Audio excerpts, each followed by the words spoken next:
Olá, meus amigos do canal do Jesus Rede Viva no YouTube, iniciando mais uma dose de luz com Emmanuel, a nossa sessão diária de reflexão a respeito das palavras do querido benfeitor, que jamais nos deixou aí um legado tão grande de lições, de material para que a gente possa refletir a respeito da vida, através da mediunidade ímpar do nosso querido Chico Xavier. Nós estamos aí há praticamente um mês, a nossa noite de homenagem ao Chico, que centraliza o nosso calendário de atividade de divulgação, atividade espiritual lá no Jesus Rede Vivo, a qual estão todos convidados no dia 21 de junho, a partir das 20 horas, não é, gente? Então, nós estamos fazendo esse esquenta aí, sempre falando de Emmanuel, falando de Chico Xavier, que para nós são muito importantes. Jesus, Kardec, Chico, nós estamos com o coração sempre vinculado a este esquema, a este processo de divulgação de nosso Senhor Jesus, logicamente, centralizando as nossas aspirações. Evangelho à luz do Espiritismo, gente, nos fala de desencarnação coletiva, não é? E nós estudamos isso no decorrer dessa semana, através de uma pergunta que foi feita a Emmanuel lá em Uberaba, em 1972, e que Emmanuel respondeu, ilustrando, gente, que o espírito, quando atinge a consciência, quando a consciência deixa de dormir, e a gente desperta para a vida, nós mesmos queremos nos colocar em situações que nos permita resgatar, reparar os débitos de encarnações passadas. Sem a imortalidade da alma, sem a reencarnação, fica muito difícil de entender a própria figura de Deus, a própria paternidade divina, não é? Se nós reportarmos tudo isso a um simples desejo de Deus, né, fica muito complicado. Deus, na verdade, é amor em toda a sua plenitude, é justiça em toda a sua perfeição, e Ele deseja que nós sejamos seres um dia unos com Ele, não é? Evoluídos a tal ponto que nós saibamos entendê-lo.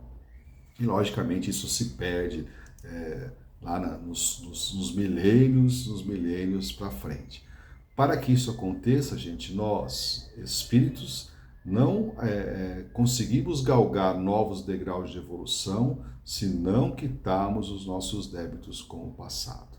Então a gente precisa resgatar, e quanto mais a gente vai ficando esclarecido, quanto mais a gente toma contato com as nossas próprias falhas, a gente volta para a Terra, pede a Deus, pede aos benfeitores espirituais que nos concedam um contexto reencarnatório capaz de nos fazer reparar.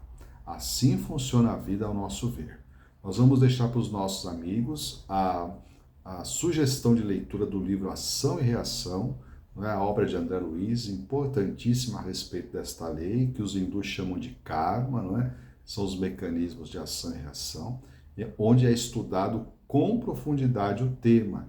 E mais particularmente, gente, nós vamos deixar para os nossos amigos o capítulo, que agora me parece que é o capítulo 17, não tenho aqui de bate-pronto, mas é o capítulo que fala realmente dos resgates coletivos, né, onde André Luiz e seu companheiro Hilário vão acompanhar o resgate, não é, de uma queda de avião, e os espíritos explicam com clareza a questão da desencarnação coletiva, e principalmente, Druso vai falar de um caso muito interessante, que é o caso de Ascânio e Lucas. Nós já fizemos, tem no nosso canal aí, reflexão a respeito do capítulo de Ascânio e Lucas, né? Que é muito claro, gente, espíritos nobres, espíritos bons, que no mundo espiritual e na Terra já vinham numa sequência de reencarnações vitoriosas, trabalhando no bem, e descobriram uma situação no passado lá que reencarnaram apenas para reparar essa situação que eles vivenciaram numa guerra na Europa nos tempos passados. É assim que funciona, gente. Se nós não quitarmos o nosso passado, a gente não consegue avançar. Termina Emmanuel a lição dizendo o seguinte: não nos esqueçamos, porém, de que nunca estamos sem a presença da misericórdia divina junto às ocorrências da divina justiça. Aqui, gente, nós queremos realmente dar é o centro da lição, não é? Isso é importante demais para nós, porque a misericórdia atua de uma forma, gente, a fazer valer a justiça. Mas Deus é tão misericordioso quanto justo. Então Ele ama tanto aos filhos que Ele vai permitir que a gente possa reparar as coisas sem gerar mais ódio. Então diz assim, Emmanuel, o sofrimento é invariavelmente reduzido ao mínimo para cada um de nós. Ou seja, se fosse para nós vivermos a situação de acordo com aquilo que nós fizemos no passado, certamente ia ser tudo muito mais traumático. Mas Jesus, na sua bondade, executando a misericórdia divina na terra, ele minimiza o máximo possível, gente. O que chega em nós é o mínimo dos mínimos, dentro dos quadros de reparação que a nossa individualidade exige. Então isso tem que ser muito bem colocado, gente, porque a gente para pensar, por exemplo, essa questão que os nossos irmãos gaúchos estão vivendo. Quer dizer, você vê um cenário de guerra, né? Conforme a água vai baixando, você vê um cenário de guerra. Mas é uma guerra que, graças a Deus, não existiu, não é? Então pode ser um cenário, mas é uma guerra que nós não nos envolvemos, que o nosso povo não se envolveu. Então, vocês vejam como Deus repara as coisas através da misericórdia. Ele minimiza, porque a função da lei não é gerar mais ódio, a função da lei é reparar as consciências culpadas, neste aspecto da reencarnação.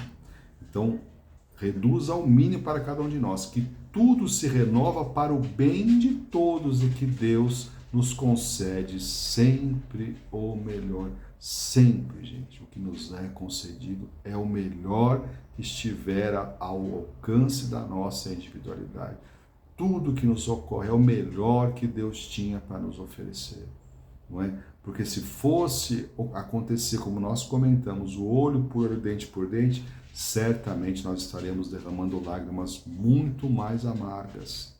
Então a misericórdia divina é atuante, é presente nas nossas situações de reparação, tanto individualmente quanto coletivamente, não é? Tanto nas situações que nós passamos das doenças, das perdas de entes queridos, do problema de serviço, do problema das nossas inibições pessoais, das dificuldades que nós temos, quanto quando isso ocorre em uma coletividade, um desastre como esse, ou nas dificuldades que nós passamos como país constituído, enfim.